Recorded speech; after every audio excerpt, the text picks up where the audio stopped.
Given vector A is equal to 5 meters east, vector B is 10 meters north, and vector C is 15 meters west. Let's solve the equation thrice of vector A plus twice of vector B plus twice of vector C. To find the answer, first, put the value of the given vectors, then multiply it to its corresponding coefficients. So 3 times 5 is equal to 15, plus 2 times 10 is equal to 20, plus 2 times 15 is equal to 30.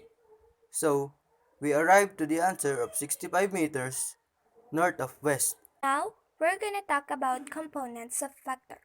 The components of a vector are two or more vectors. So how do we compute the components of vector? In the given graph, we can see three vectors, vector A, vector B, and vector C.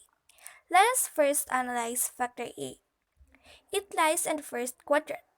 Since it does not show x and y component, we have to compute using cosine theta. If x is missing, we will use f cosine theta, where f is a given measure of the vector, and theta is the given angle. And if y is missing, we will use f sine theta. So back to the vector A. Both of its x and y component is missing. To find x, we will use f cosine theta. Let us now substitute the givens. F of x of vector A is equal to 100 cosine 50 degrees. So if we will compute it, the result will be 64.28 miles. Next is we have to find the y component of vector A using f sine theta. So it will be f of y of vector A is equal to 100 sine 50 degrees, and the result would be 76.6 miles.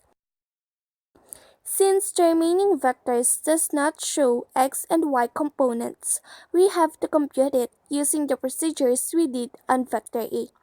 So the result in vector B will reveal 145 miles for x component and negative 67.62 miles